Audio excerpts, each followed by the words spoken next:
안녕하세요. 서바이벌 SF 키트 토끼 한 마리 공상주의자입니다. 반갑습니다.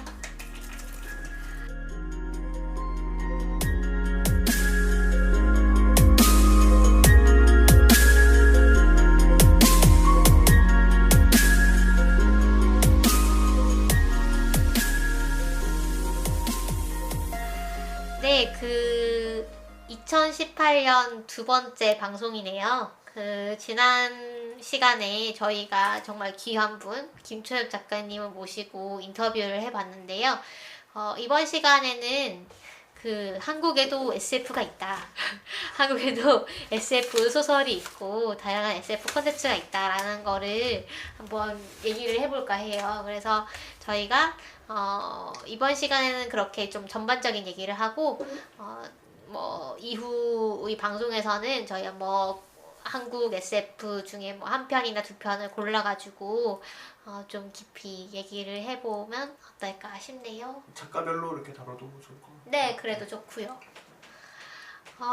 일단 여러분이 익히 예상을 하시겠지만 한국 SF계라는 토양이 아주 메마른 상태기는 해요. 네. 좀 황폐한 상태기는 한데 그렇기는 하지만 그래도 아주 불모지는 아닌, 그러니까 이제 좀 싹 트려고 하는, 좀 싹이 좀 튼 상태라고 할 수 있겠네요. 네. 그래서 제가 오늘 방송을 위해서 좀 공부를 했어요. 그래서 한국 창작 SF의 거의 모든 것이라는 책을 미리 읽고 왔거든요. 캡포이 북스라는 곳에서 나온 책인데, 일단 이 책에 대해서 설명을 하려면 크로스로드라는 웹진에 대해서 좀 설명을 해야 될 것 같아요. 크로스로드는 APCTP라고 아시아태평양 이론물리센터라는 곳에서 간행하는 웹진입니다. 그런데 이 웹진에서 특이하게도 고정 지면으로 SF를 실어줘요. 그래서 SF 단편이나 중편 같은 경우는 여러 해에 걸쳐가지고 이제 실어주는데, 이곳이 이제 우리나라에서 SF를 게재해주는 유일한 창구로서, 그러니까 그동안 생겼다가 없어진 곳도 많았는데 10년 동안 이렇게 지속적으로 SF를 실은 곳은 이곳이 유일하다고 할 수가 있겠습니다. 그래서 아주 의미가 있는 곳이고, 그곳에서 10주년을 기념해서 어떤 SF 관련 직종에 종사하시는 분들께서 이제 각각 글을 써가지고 모은 책이 이 책이고요. 이 책 후반에 보면 이분들이 대담도 해놓으셨어요. 그래서 대담에서 우리가 지금 현실이 어떻고 앞으로 이렇게 하면 한국 SF가 좀 더 발전을 하겠다라는 얘기를 하고 있고요. 그래서 오늘 일단은 한국 SF의 현실에 대해서 한번 얘기를 해보고, 그 다음에 한국 SF의 역사에 대해서, 그 다음에 과연 SF란 뭘까에 대해서도 한번 시간이 있으면 한번 얘기를 해볼 거고요. 그 다음에는 마지막으로는 저희가 추천드리고 싶은 SF 작가님들, 그 다음에 작품들 이런 것들을 좀 얘기를 해보려고 해요. 그러니까 개인적으로 추천을 드리는 것도 있고, 한국에 SF 작가가 있나? 싶으신 분들께는 이제 어떤 분들이 좀 유명한 분들인지, 좀 잘 쓰시는 분들인지, 이런 거를 아시면 좀 좋을 것 같아가지고, 그런 부분들을 저희가 소개를 좀 해보려고 합니다. 사실 저 같은 사람이죠, 어떻게 보면. 저는 사실 한국 SF 자체를 많이 안 읽어봤기 때문에 네. 제가 질문을 던지면 되겠네요. 그러네요. 제가 이제 듣는 사람의 입장에서 네, 질문을 던지면 되겠네요. 네, 청취자로 빙의하셔서 네. 질문을 해주시면 되겠습니다. 일단 재원님 혹시 한국 SF를 안 읽으신다고 하셨는데, 그래도 혹시 읽어보신 작품이 있나요? 그러니까 일부러 안 읽는 건 아니고요. 네네. 사실은 그냥 접할 기회 자체가 많지 않은 것 같아요. 찾아 읽지 않으면은. 하긴 그렇죠. 네. 네. 외국 SF 같은 경우는 유명한 작가 이름 같은 게 많이 알려져 있잖아요. 근데 한국 SF 작가는 이름 자체가 사실은 많이 안 알려져 있다 보니까 굳이 이렇게 인터넷에 검색해가면서 찾아 읽지 않는다면 좀 읽기가 힘든 것 같더라고요. 그래도 읽은 작품이 있다면 최근에는 이제 더블이라고 네. 박민규 작가님이 쓴 단편집을 읽었었고요. 그리고는 뭐 인터넷에서 게재됐던 그 이영도 작가님의 단편집도 읽은 적이 있고요. 단편집은 아니고 단편 하나를 읽었었고요. 이 네이버에서 지금 또 네이버 캐스트에 그 시간 여행의 의미에 관하여인가라고 작품이 게재가 돼 있어요. 그래서 궁금하시면 가서 읽으실 수 있을 것 같고, 사실은 저는 SF 한국 SF 작가의 소설보다는 웹툰을 좀 더 많이 본 것 같은데, 뭐 그 지금 네이버 웹툰에 싱커라는 웹툰이 지금 그것도 SF물인데 연재가 되고 있고, 그리고 그 양영순의 덴마도 이제 지금 몇 년째 연재가 되고 있잖아요. 덴마 정말 명작이죠. 명작인데 너무 길어서. 네. 맞아요. 저 중간 사실 제가 원피스랑 좀 비슷한 케이스인데 어느 이제 에피소드가 끝나고 나서는 아 이걸 내가 계속 기다리면서 보기보다는 나중에 몰아서 봐야겠다라고 생각을 해가지고 좀 포기하고 있는데요. 아 그래도 정말 제가 읽은 데까지만 해도 정말 재밌는 작품이었습니다. 그리고 또 조석 작가가 조의 영역이라는 작품을 또 연재를 하고 있는데, 사실은 과학적으로 뭐 디테일하고 고증이 잘 된 작품이라고 볼 수는 없지만 그래도 어떻게 보면 SF 작품 중 하나죠. 네, 그건 완결이 났죠. 아니요, 지금 2부가 연재가 되고 있어요. 아, 제가 네. 1부만 봤던 거군요. 1부가 끝났고. 아, 아 그거 너무 묘사가 고어해가지고 네. 좀 약간 그걸 보고 나면 생선을 못 먹겠는 그런. 아 그렇군요. 그 말씀하신 것처럼 이제 한국 SF가 뭐 여러 가지 컨텐츠로 이제 나오고 있는데 오늘 제가 읽은 책에서는 일단은 소설을 중심으로 다루고 있기 때문에 소설을 쪽으로 이제 얘기를 드리자면 볼모지라고는 하지만 매년 40권에서 80권 정도의 창작 SF 단행본들이 출판되고 있습니다. 그 오늘날에는요. 뭐 예전에는 좀 많이 적었지만 이제 뭐 작년이나 올해 정도 되면은 그 정도 규모의 SF 단행본이 나오고 있고요. 그다음에 그 고정 지면이 이제 크로스로드밖에 없었다고 제가 말씀을 드렸죠. 그래서 사실 이것도 문제였지만 그 제대로 된 공모전이 잘 없었어요. 그래서 2004년부터 6년까지 동아일보사와 한국과학문화재단이 같이 주관한 과학기술 창작문예라는 상이 있었어요. 그런데 딱 3년 하고 없어졌거든요. 없어졌어요. 네. 몇 년도에 없어졌죠? 네, 2006년까지 하고 이제 7년부터는 안 한 거죠. 아, 그래요? 네. 그런데 이 짧은 기간 동안 그래도 김보영 작가라든가 배명훈 작가라든가 지금 이제 정말로 왕성하게 활동하고 있는 네임드 SF 작가분들이 그때 이 공모전을 통해서 탄생하게 되었거든요. 이 공모전이라는 게 얼마나 중요한 역할을 하는지를 오히려 역설적으로 보여주고 있는 네 그런 사건이고 그 최근에 다행히도 작년부터 머니투데이 주최로 그 저번에 저희가 모셨던 김초엽 작가님도 이 공모전에서 이제 등단을 하신 건데 그 머니투데이가 주최하고 문체부와 미래부 뭐 지금은 과기부겠죠? 가 후원한 과학문학 공모전이 작년부터 열리고 있습니다. 그러니까 올해 이제 2회째 열렸고요. 그래서 아직까지는 이제 SF만을 공모하는 곳이 이제 이곳밖에 없고 앞으로 좀 이 공모전이라도 좀 꾸준히 계속됐으면 좋겠다고 생각을 해요.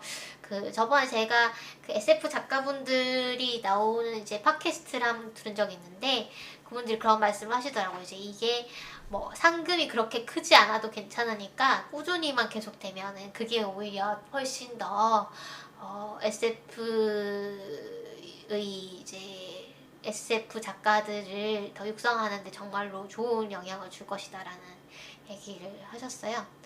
그래서 그 이 척박한 환경이다라는 거를 조금만 더 얼마나 약간 척박한지.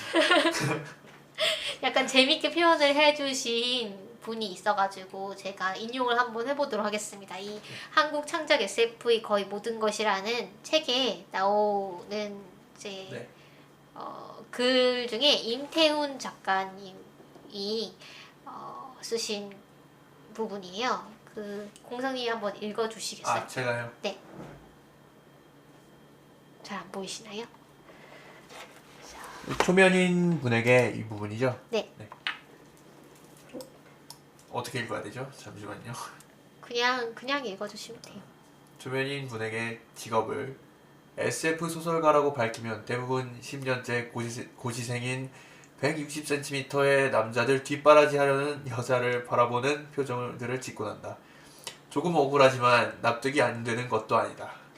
네, 뭐 한마디로 표현해서 좀 불쌍하다는 표정을 짓는다는 얘기인 것 같은데요. 허생 전에 허생 생각이 나네요. 그러니까 허생을 뒷바라지하는 네, 그렇죠. 그런 느낌.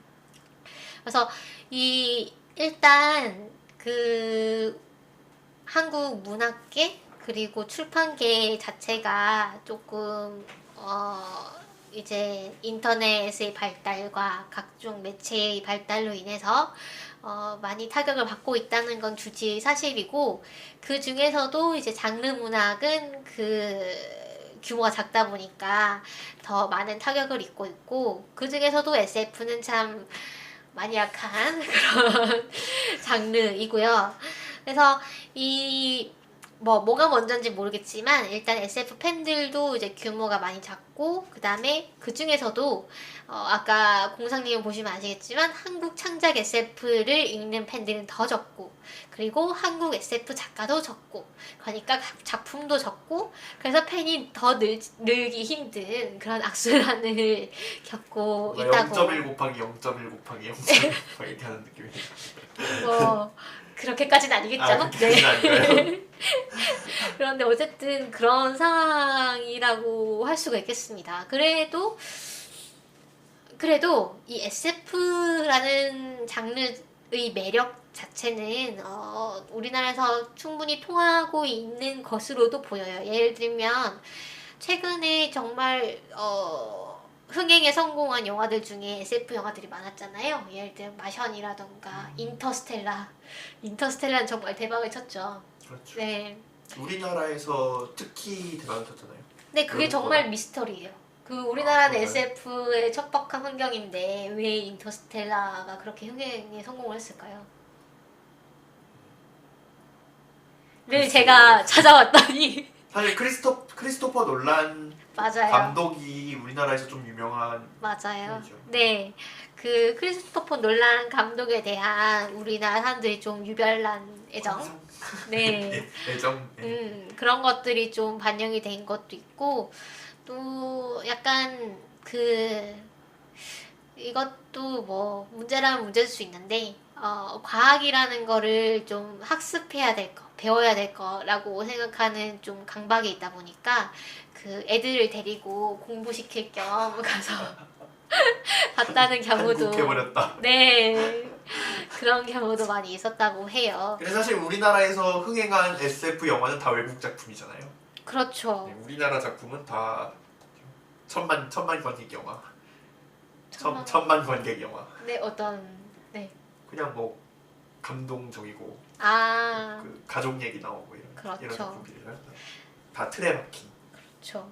그래서 사실 SF 영화 자체를 좀 재미있게 소비할 수 있는 환경은 그래도 갖춰져 있다고 생각을 하긴 하는데, 그래도 그 SF라고 대놓고 말하면 좀 거부감을 느끼는 그런 경우가 많은 것 같아요. 아, 그래요? 네, 그래서 컨택트였나? 그 영화 그 홍보 비디오에 보면 이것은 SF가 아니다라는 얘기가 나오거든요.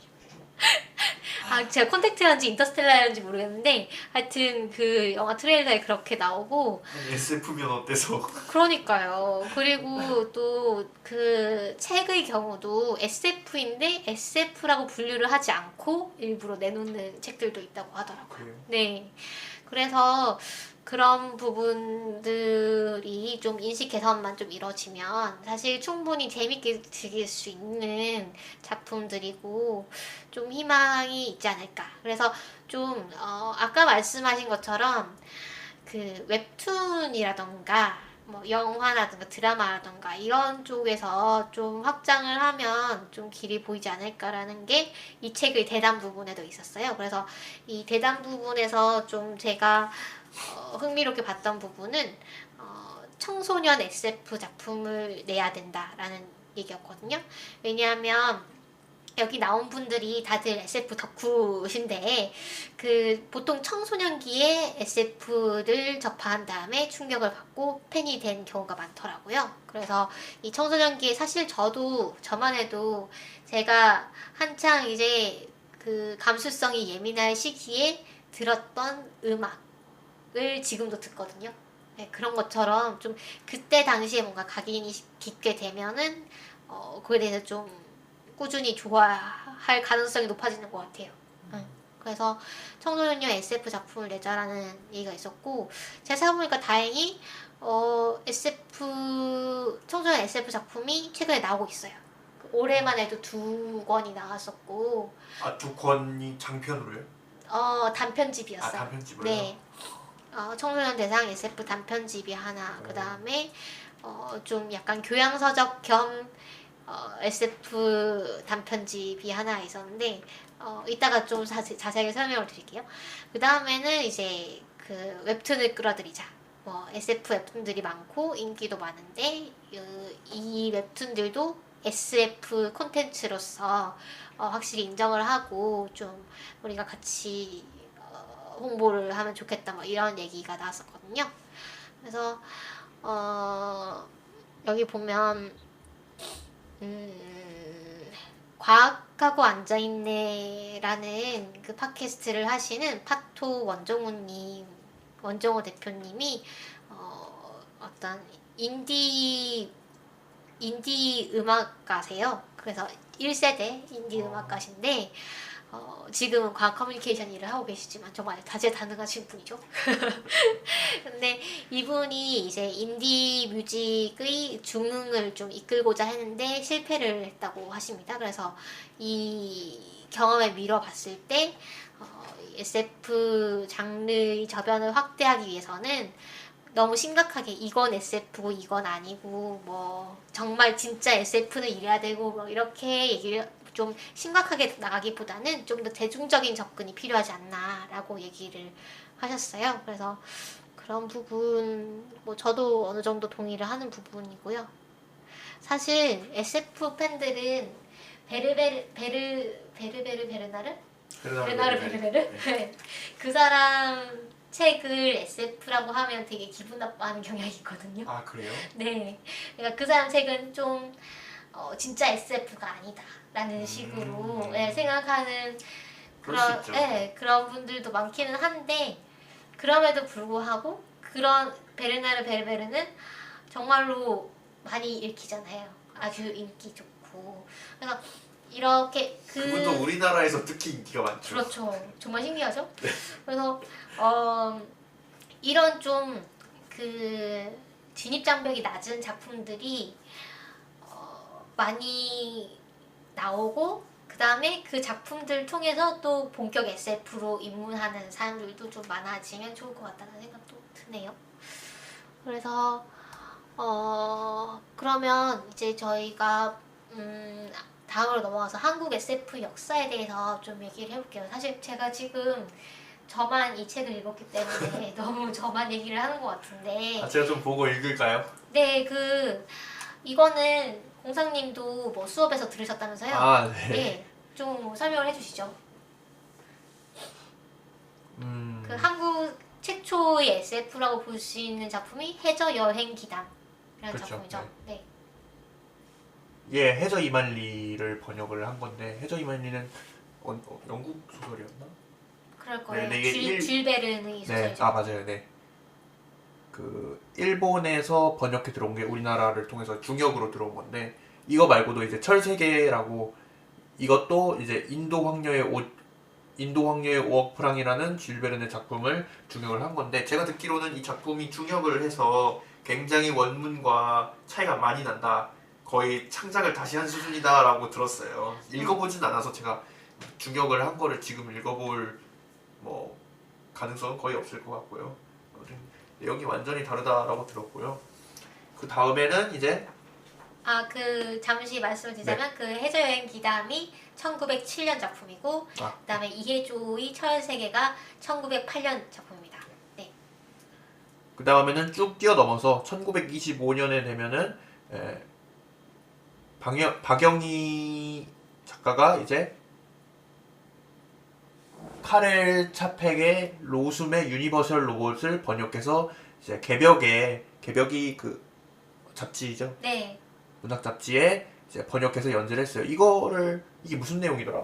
이게 유니버셜 로봇이 그 로봇이 처음 등장한 맞아요. 작품이죠. 로봇이라는 네. 단어가. 네, 맞아요. 그래서 그 희곡인데 로봇이라는 단어가 처음 등장한 걸로 유명한 작품이고 제 내용까지는 사실 잘 모르겠네요. 이게 아마 노동자로 나올 거예요. 약간 로봇 노예처럼 나오는데 내용이 잘 저도 기억이 안 나는데 들었던 것 같은데 기억이 안 나네요. 네. 아무튼 그 후에 4년 후에 이제 김동인 작가가 K박사의 연구라는 작품을 내는데 여기서 그러니까 요거는 이제 중역이 아니죠.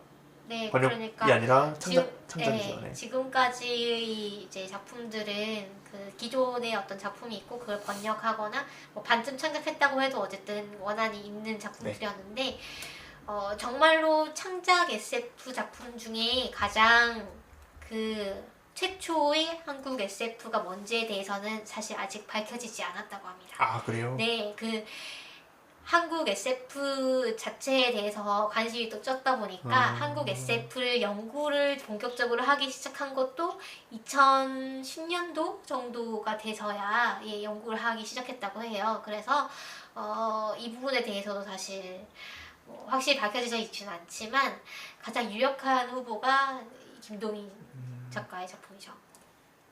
아무튼 이거는 어떤 작품이냐면 그 사람의 똥을 식량으로 바꾸는 연구를 하는 거에 대한 이제 그 작품인데 이 작품 내에서는 일제의 그 식량 정책 그러니까 쌀을 이제 수탈해 가지고 그 일본 전쟁에다 쓰는 그런 거를 이제 우회적으로 비판한 소설. 당시가 이제 일제 시대였으니까 시대적인 그런 게 반영이 된 소설이죠 어떻게 보면은. 네.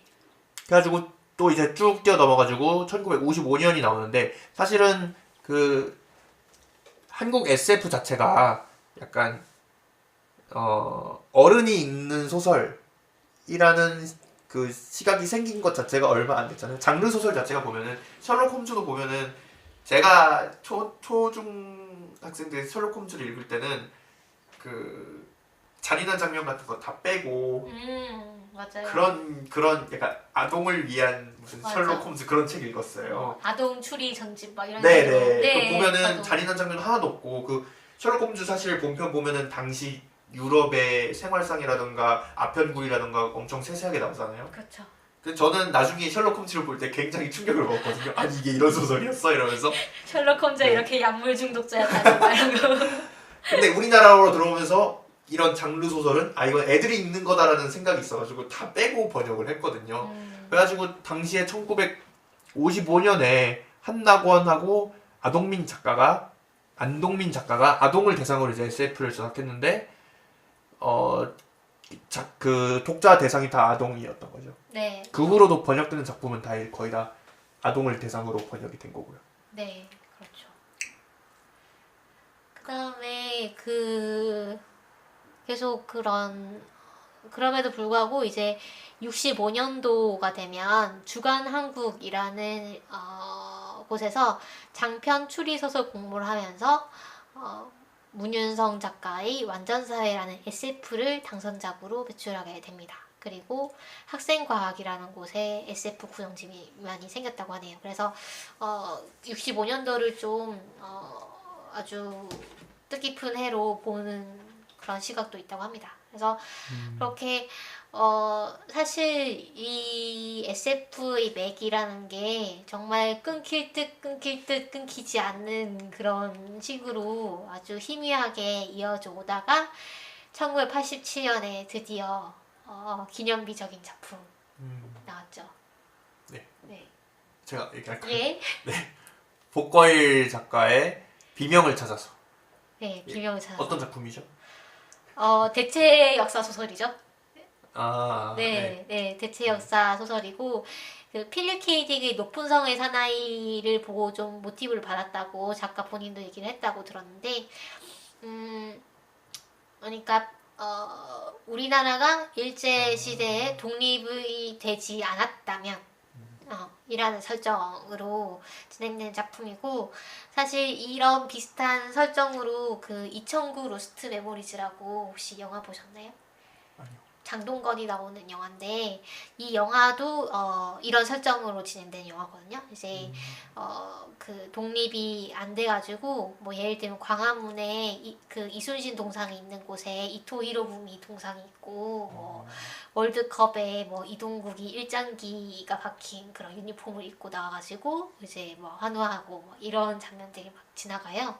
그래서 그 영화도 사실 뒤쪽이 좀 너무 산으로 가가지고 좀 완성도를 깎아먹었지만 그래도 초반에는 되게 그 묘사가 되게 잘 된 작품이긴 했어요. 그래서 어쨌든 그 복거일의 비명을 찾아서가 정말로 그 본격 한국 SF의 그 창작물로서 좀 문을 연 그런 기념비적인 작품이라고 할 수가 있겠죠. 네.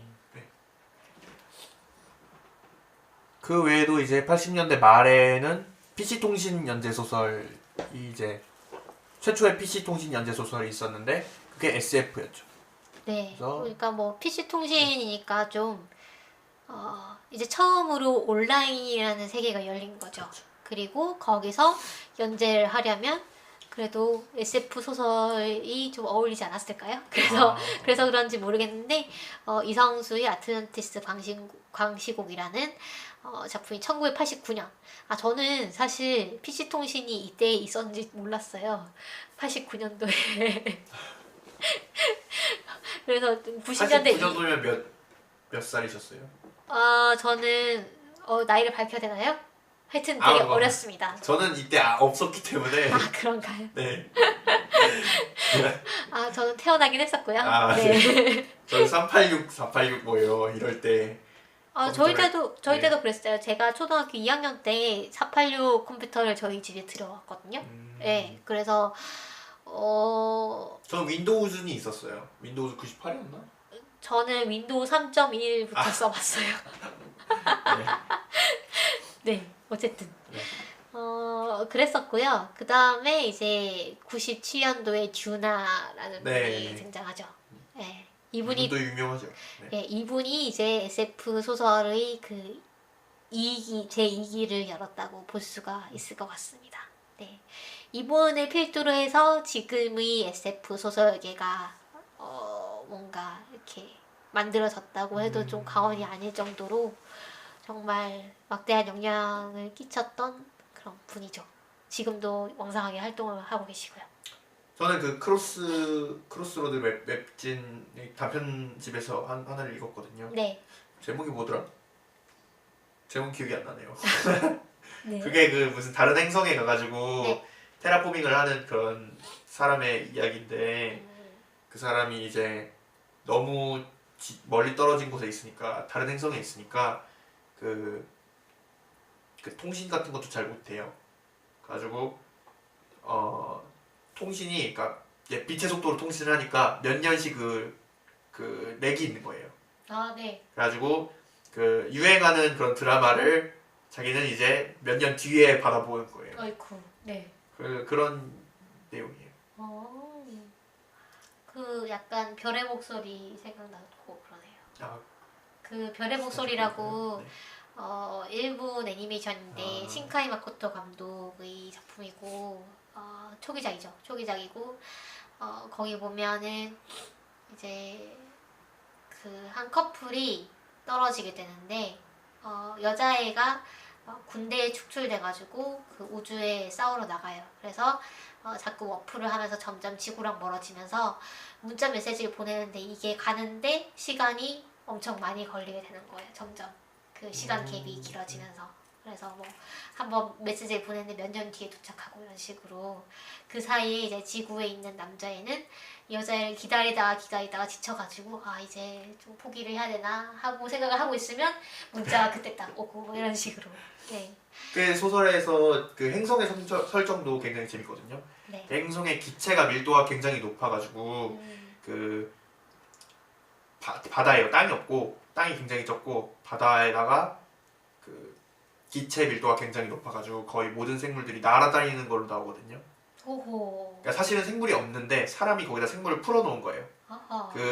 그 주인공이 하는 일이 뭐냐면은 생물을 그 만들어가지고 생물 종을 새로 만들어가지고 그거를 이렇게 계속 생물 다양성을 계속 늘리는 역할을 하는 직업을 가진 사람이거든요. 완전 신이네요. 그 세계의 신이라고 볼 수 있는. 네. 그렇죠. 그 행성을 이제 사람이 사는 그러니까 생명체가 많은 행성으로 바꾸기 위해서 이렇게 그런 작업을 네. 계속 하는 건데 네네. 거기 보면은 그 동물들도 공중을 날아다니는 게 날개짓을 해서 날아다니는 게 아니라 밀도가 높잖아요. 그래서 네. 그 가오리처럼 날아다녀요. 활공을 하는 거죠. 네. 그 하늘다람쥐처럼. 네, 근데 굉장히 느려요 그것도. 왜냐면 아이고. 기체 밀도가 높기 때문에 호호. 약간 헤엄치는 느낌이죠. 오. 여러분 설정이 굉장히 재밌어가지고 재밌게 읽었어요. 그러네요. 재밌겠네요. 그 단편집 이름이 그거거든요. 그 인공지능 크릭스 머시기인가? 66? 네, 네. 66. 네. 네. 그것도 읽어보시면 괜찮을 것 같습니다. 네. 저희가 뒤에서 좀 몰아가지고 또 네, 다시 소개를 해드릴게요. 작품을 쭉 소개를 해드릴 텐데. 네네. 그래서 최근에 이제 현재의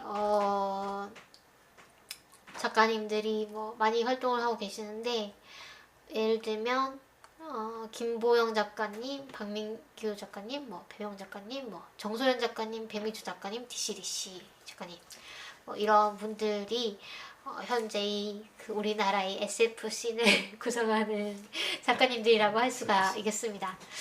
그러면 저희가 뭐 계속 역사 얘기만 하니까 조금 여러분 듣기에 좀 지겨우실 수 있을 것 같은데 그러면 갑자기 좀 근본적인 질문을 한번 해보도록 하죠. 너무 무섭네요. SF란 그러면 무엇일까요?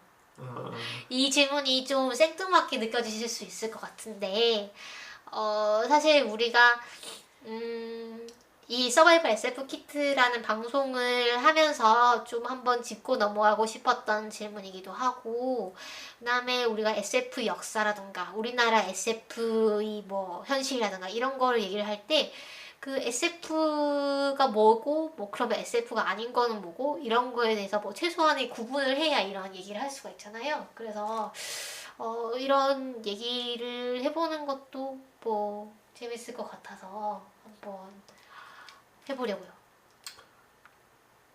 뭐라고 생각하세요? 너무 어려운 질문 같은데. 맞아요. 어려워요. 네, 너무 어렵죠. 네. SF가 뭐냐? 전 사실은 그 옛날에는 이런 종류의 생각이 있었거든요. 약간 SF 소설을 쓰는데 어떤 방법론 같은 게 있지 않을까. 그래서 저는 약간 귀찮으시잖아요. 제가 관심이 많았던 게 뭐냐면 수학적 상상력이라는, 제가 수학과니까 수학적 상상력이라는 것에 대해서 좀 관심이 많았는데 저는 상상력 자체를 약간 인문학적인 상상력과 또 공학적인 상상력과 수학적인 상상력 이렇게 세 개로 구분해서 볼 수 있지 않을까 좀 생각을 했어요. 그래서 어떻게 구분을 하냐면은 인문학적인 상상력은 이제 당연히 인문학적인 거니까 사람에 관한 것이고 그 공학적인 상상력은 사람이 아닌 것에 대한 상상력인데 그 중에서도 존재할 수 있는 것에 대한 상상력이고 수학은 존재하지 않는 것에 대해서 상상하는 거라고 좀 그 얘기를 하고 싶었거든요.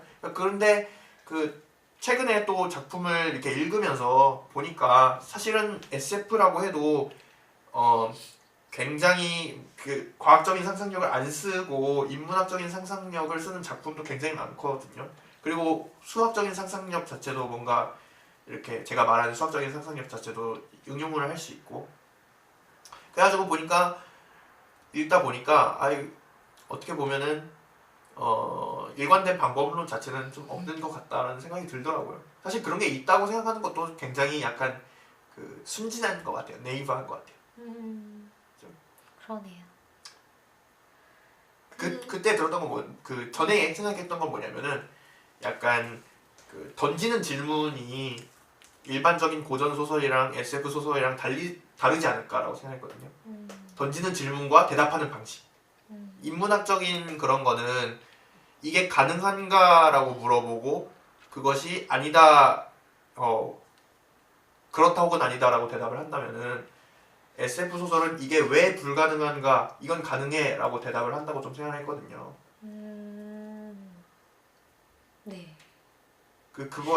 그게 이제 기술이 극복한다. 네. 라든가 네. 아니면 그건 기술이 극복할 수 없다 이런 식으로 대답을 한다고 이게 왜 불가능해? 라고 묻는다 라고 좀 생각했거든요. SF 소설 자체가. 근데 좀 읽어보면서 좀 그 박민규 작가님의 더블을 읽어보면은 거기 보면은 굉장히 어떻게 보면 SF 소설스럽지 않은 SF 소설도 많이 나오거든요. 네. 거기 보면은 외계인이 침략했는데 외계인의 우주선 모양이 아스피린이에요. 아스피린 알약이에요. 네. 그 SF적인 요소를 차용했지만 내용 자체는 그 아스피린 알약이 그 회사원들의 그런 두통을 그런 상징하는 매개물로 나오거든요. 네. 어떻게 보면은 그냥 고전 소설이죠. 고전 소설이 아니라 뭐라 그러죠? 클래시컬한 소설이죠.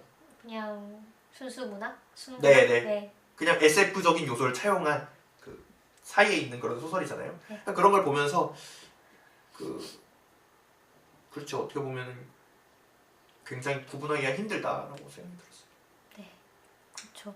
그 사실 아까 말씀드렸다시피 그 박민규 작가라든가 기존의 그냥 순문학 작가들이 요즘 SF를 많이 쓰시기도 하고 또 뭐 SF적인 요소를 차용을 해가지고 다른 장르에서 뭐 얘기를 하기도 하고 이런 거를 슬립스트림이라고 하더라고요. 그래서 네. 그 이게 뭐 다른 말로 하면 혼종 뭐 이런 건데 혼종. 네. 그래서 이런 경계를 넘나드는 이런 슬립스트림 문학도 많이 나오고 있고 작품도 많이 나오고 있다고 합니다. 그래서 일단 뭐 가장 처음에 SF라는 걸 정의를 했던 사람의 정의를 한번 살펴봐도 재밌을 것 같아가지고 제가 참 찾아봤어요. 그러니까 이제 휴고상이라고 혹시 아세요? 네. 네, SF계의 휴고상이라고 있는데 이 휴고상을 만든 그 원인이 되었던 휴고 건즈백이라는 사람이 있어요. 이분이 1926년에 SF 잡지인 어메이징 스토리를 창간을 했습니다. 그래서 그 다음에 현대 SF 소설의 시작으로 평가받기도 하는 랄프 124C41 플러스라는 이 제목의 작품의 작가이기도 하고요. 그래서 이 작가가 SF가 뭐냐라고 하는 질문에 대해서 이렇게 대답을 했다고 해요. 줄 벨은 H.G. 웰즈, 에드거 앨런 포 스타일의 이야기인데 과학적인 사실과 예언적 비전이 융합된 매력적인 로망스다. 뭐 이런 얘기를 했다고 하네요. 그래서 사실 이 SF라는 장르가 판타지라는 장르랑 뭐 어떻게 다른가 뭐 이런 얘기를 많이 하기도 해요. SF를 사이언스 판타지라고 이해하는 사람도 있어요. 사이언스 픽션인데. 네. 그렇구나. 네. 그 노래가 있는데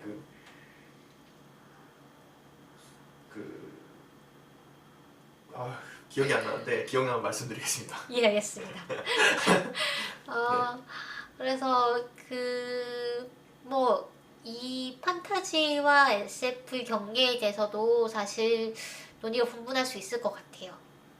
그래서 일단은 이제 SF를 보통은 이제 얘기를 하기로는 과학적인 상상력에 기초를 하고 그 다음에 어떤 이야기 전개를 과학적인 방법론으로 한다. 그 다음에 뭐 어떤 과학적인 정합성을 좀 추구하고 좀 더 뭐라고 할까요? 우리의 세계의 뭐 미래에 대해서 뭐 그리는 작품만 있는 건 아니지만 그런 얘기를 많이 하긴 합니다. 그다음에 판타지 또 자체에 네. 그 과학적인 요소를 채용하는 작품도 굉장히 많잖아요. 그러니까요. 그래서 네. 저도 구분이 쉽지 않은 것 같긴 해요. 그리고 또 이제 SF가 또 만약의 세계, 그러니까 만약, 그러니까 if의 세계를 이야기한다라는 정의도 있긴 하더라고요. 음, 네.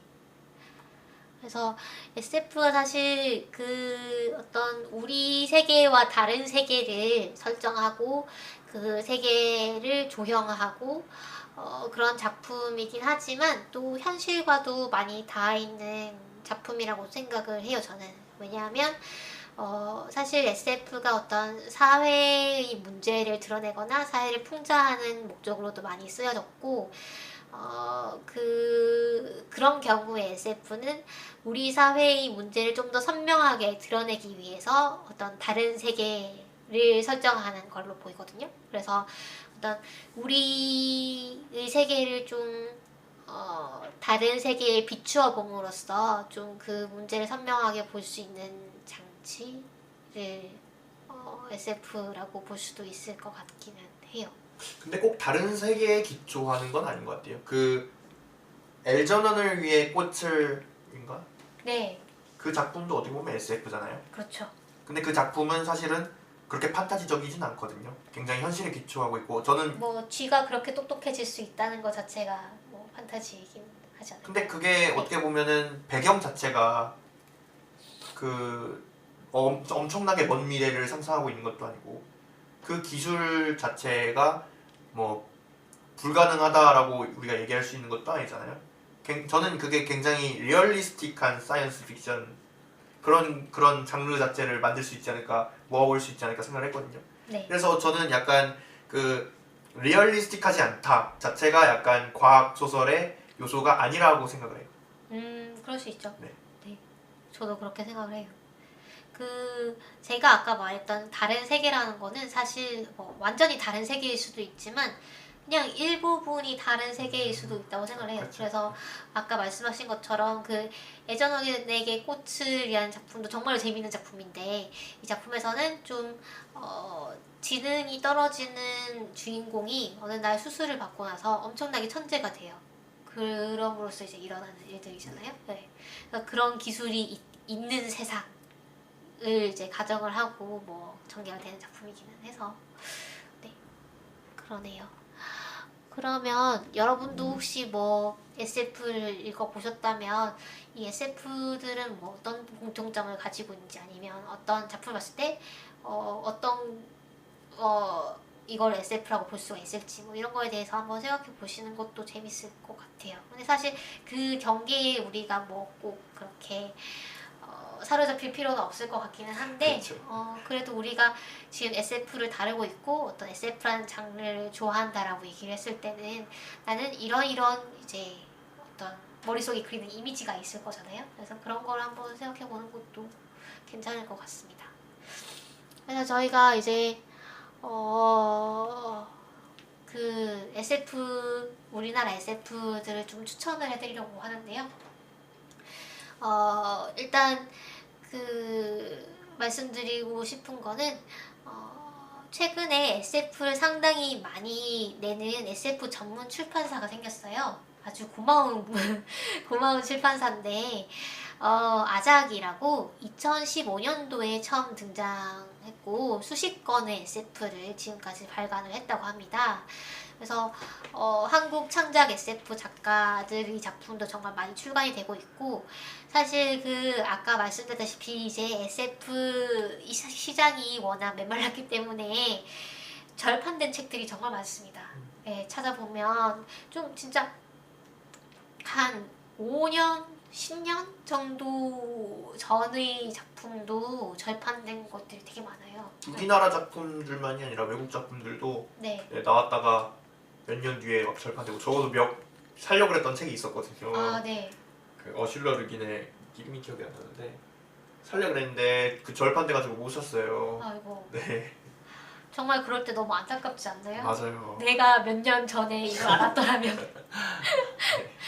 네, 그래서 그런 절판된 책들을 복간을 해준다는 얘기가 있습니다. 그 아작에서. 그래서 정말로 은혜로운 출판사네요. 그렇죠. 네. 그래서 이 아작에서 나온 책들을 중심으로 읽어보시는 것도 뭐 나름의 가이드가 될 수도 있을 것 같습니다. 그리고 아까 말씀드렸지만 그 순수 문학 작가들도 SF를 쓰는 작가들이 요즘 많이 늘어났거든요. 한번 소개를 해주시겠어요? 제가 보고 읽겠습니다. 네. 이종산 작가님의 커스터머, 커스터머. 네. 구병모 작가님의 한 스푼의 시간, 장강명 작가님의 아스타틴. 뭐 작품 설명도 간단하게 해주실 수 있으신가요? 제가 사실 다 읽어보시지 않으셨군요. 네.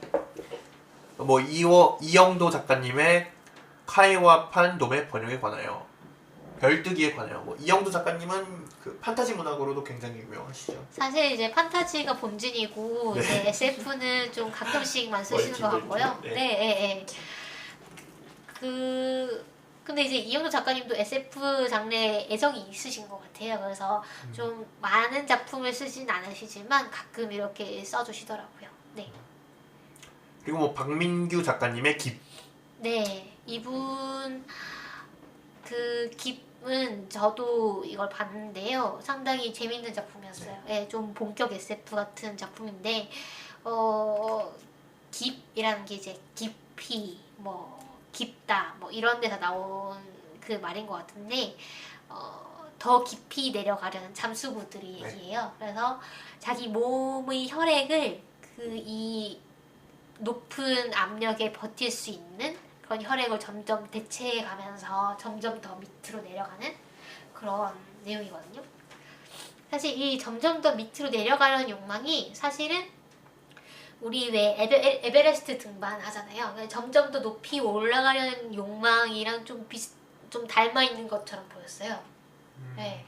그런 것도 있었고, 그다음에 이 등장인물들이 자기 몸을 이제 바꾸는 게 가역적이지가 않잖아요. 한번 바꾸면은 그 바꾼 혈액에 맞는 압력에서 평생을 살아야 되는데 이런 거에 대해서 또 아랑곳하지 않고 도전한다는 그런 내용. 네, 이어서 정말 재밌게 봤던 것 같아요. 저도 읽어봤는데 내용은 사실은 잘은 기억이 안 나는데 거기서 보면은 다른 인류가 된다라고 이제 표현이 나왔던 것 같아요. 네. 자기 혈액을 바꿔서 결말도 사실은 굉장히 완전히 충격적이었던 것 같은데, 깁의 결말이 잘 기억이 안 나는데, 그게 혈액을 바꿀 때마다 네. 막 죽지 않나요, 사람이 잘못해서? 예, 맞아요. 그러다가 막 네. 사실은 죽은 게 아니었고 막 이런 내용이 되었던 것 같은데, 지구의 일부가 되었고 막 이런 걸 것 같은데. 그래요? 잘 기억이 안 나는데. 저도 왜냐면 잘 이 사람들이 네. 땅을 내려가는 이유가 네. 뭐 탐험 때문에 내려가는 게 아니라 네. 본능 때문에 내려간다고 나와요, 소설에서 보면은. 약간 자신의 어머니를 찾아가는 느낌으로 땅을 내려간다 막 이렇게 나왔던 것 같거든요. 잘 기억이 안 나는데 읽어보시면 되지 않을까 싶습니다. 네네, 한번 읽어보시기 바랍니다. 졸면서 읽어가지고. 네. 그럼 좀 신빙성이 떨어지는데요, 말씀하시기에. 다시 읽어보고 나중에 또 다루게 되면 또 그때 또 말씀드리겠습니다. 네, 그럼 좋겠네요. 그리고 어떤 한국 SF계 전반에 대해서 알아보고 싶으신 분께 제가 오늘 읽었던 한국 창작 SF의 거의 모든 것이라는 책도 추천드리고요. 그다음에 과학하고 앉아있네라는 팟캐스트에 한국 SF 작가들을 초빙해서 특집편을 이제 한 방송분이 있어요. 2017년 여름에 나온 방송분이 있는데 이 방송도 들어보시면 우리나라 SF계가 이렇구나라는 거를 좀 아실 수 있을 것 같아요. 여기에 나온 작가님들도 다 유명하신 작가님들이고요. 그래서 지금 한국 SF의 빅3라고 제가 감히 얘기를 한다면, 그러니까 제가 많이 들어본 작가님들 말씀을 드리자면 김보영 작가님, 배병훈 작가님, 그리고 김창규 작가님. 네, 이분들이 좀 작품 활동을 제일 왕성하게 하시는 편이고요. 그 다음에 좋은 작품들도 많이 내신 분들입니다. 그래서 이분들 작품은 뭐 어느 거를 골라 읽으셔도 후회하지 않으실 것 같아요. 저도 꼭 읽어보겠습니다. 예, 읽어보십시오. 네. 네.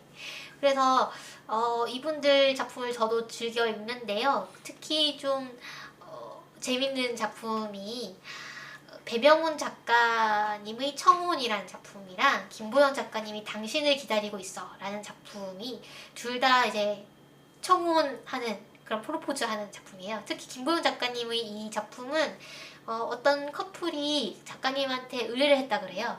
프로포즈를 위해서 이 소설을 써달라고. 그래서 써주신 건데 이 분들이 허락을 받아서 이제 출판까지 하게 된 거죠. 그래서 아주 짧은 소설이긴 한데 이 두 소설 모두 정말 이 커플들이 너무 영장질을 아주 달달구리하게 하고 있어요. 그래서 너무 읽다 보면 너무 귀엽고 막 좀 막 닭살도 돋고 한데 그래도 참 사랑스럽고 그리고 이제 두 작품 다 어떤 그 아까 말씀드린 뭐 별의 목소리는 좀 비슷할 수가 있는데 시간차로 인해서 뭐 떨어지게 되고 뭐 이런 얘기를 다루고 있거든요. 빛의 속도로 가서 뭐 누가 빨리 뭐 늦고 뭐 이런 얘기가 나오는데 그래서 이 두 작품을 한번 비교하면서 보시는 것도 좀 추천드립니다. 네. 그래서 근데 뭐 또 처음부터 장편을 보기 좀 부담스러우시다면 단편집을 보시는 것도 다양한 작가의 다양한 유형의 이제 작품들을 쉽게 접할 수 있다는 점에서 좀 추천을 드리고 싶은데요. 아 제가요? 네,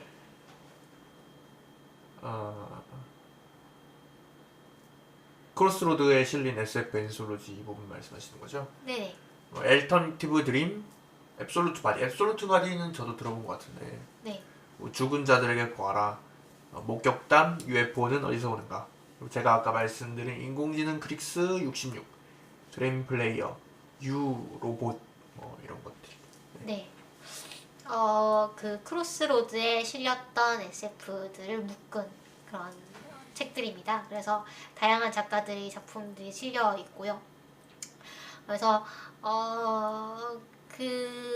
이런 단편들을 보면 좀 느껴지는 게 요즘 작가님들은 정말 한국형 SF라는 얘기를 하고 싶진 않지만 그 한국을 배경으로 해서 이제 한국에서만 이제 볼 수 있는 풍경을 이용을 해가지고 SF를 쓰시는 경우가 꽤 있어요. 그래서 이런 SF를 동네 SF라고 하더라고요. 그래서 예를 들면 뭐 등장인물이 전라도 사투리를 쓰는 거예요. 근데 이 사람이 뭐 외계인을 갑자기 만났다. 뭐 이런 내용이라던가 뭐 하여튼 한국 사회를 배경으로 하는 SF들이 저는 되게 좋더라고요. 저는 이걸 읽고 있으면 더 감정이입 도 되고 훨씬 재밌기도 하고 그래서 이런 동네 SF들을 많이 만날 수 있는 그런 단편집들이라고 생각을 합니다. 저는. 사실 SF라고 하면 굉장히 무국적이고 그런 게 먼저 떠오르잖아요. 네, 그리고 서양 SF가 먼저 떠오르는데. 네, 그렇죠. 근데 저도 이제 박민규 작가님의 그 더블에서 읽으면서 보면은 거기도 한국적인 그런 색채가 굉장히 많이 들어있거든요. 그래서 이런 작품을 만나보면은 좀 SF에 대한 지평을 좀 넓히는 계기가 되지 않을까 그런 생각이 좀 드네요. 네. 그리고 마지막으로 이제 아까 말씀드리다 말았는데 청소년을 대상으로 한 SF도 나오고 있어요. 그래서 제가 찾은 건 2권인데 일단 잃어버린 개념을 찾아서라는 제목도 되게 재밌지 않나요? 잃어버린 개념을 찾아서 라는 10대를 위한 SF 단편집이 있습니다. 여기도 이제 김보영 작가님을 위시하여서 정말 유명한 작가님들이 많이 참여를 하셨고요. 그 다음에 하리하라라는 제가 존경하는 그 과학 커뮤니케이터 분이 계시거든요. 그 필명이 하리하라고 본명은 이은희님인데 이은희님이 좀 큐레이션을 하시고 좀 엮으신 SF 크로스 미래과학이라는 책이 있어요. 이 책이 그 뭐 제목에서도 뭐 짐작하시겠지만 빅데이터라든가 뭐 머신러닝, 인공지능, 뭐 마인드 업로딩 이런 우리가 요즘 화제가 되고 있는 그런 그 과학기술 키워드들을 소개하고 그 키워드를 활용해서 SF 작가님들이 단편을 쓴 그런 책이에요. 그래서 처음에는 별로 기대를 안 하고 봤는데 여기에 실린 단편들이 정말로 재밌어요. 네, 다들 수준이 뭐 결코 낮지 않고 다들 재밌는 작품들이고 그 정말 그 SF는 어렵다라고 생각을 하시는 분들은 여기 보면 그 기술에 대한 해설이 다 나와 있기 때문에 이 책부터 좀 접해 보시는 것도 괜찮을 것 같다는 생각이 듭니다. 네. 그러면 저희가 이제 시간이 거의 다 됐으므로 여기까지 네. 하도록 할까요? 다음 방송은 저희가 어떤 계획을 하고 있죠? 사실 다음 방송에 대해서 저희가 아직 정하지를 못했습니다. 테크니컬리 2주 후기 때문에 네. 네. 근데 뭐 하고 싶으신 게 있으신가요? 사실 이번 주랑 지난주 방송에 대해서는 제가 기획을 했기 때문에 공사님께서 네. 기획을 제 차례인가요? 하시는데 네, 어떨까 하는 생각이 드네요. 저희 이제 영화를 했고 소설을 했잖아요. 네. 다른 매체를 좀 해보는 게 어떨까 이런 생각이. 그럼 혹시 게임을 게임이요? 게임도 괜찮죠. 근데 다뤄볼 만한 게임이 있을까 싶은 생각이 좀 드는데. 네. 아까 뭐, 다른 매체라고 하실 때 뭐 염두에 두신 게 있었나요? 뭐 애니메이션이나 만화나 네. 게임이나 뭐 이런 것들이 아니면 드라마도 있고요. 드라마가 있을까요? 드라마는 뭐 영국 드라마나 닥터 닥터 후. 후도 있고. 네. 뭐 스타트랙도 있고. 네. 그러네요. 저희가 어떤 작품이든 간에 네. 네, 저희가 조만간 결정되면은 뭐 페이스북에 공지를 하는 걸로. 네, 페이스북에 공지를 하도록 하겠습니다. 네. 그러면 저희 이제 돌아올 때까지 그럼 다음 주에 뵙겠습니다. 네, 다음 주에 뵙겠습니다. 네, 감사합니다.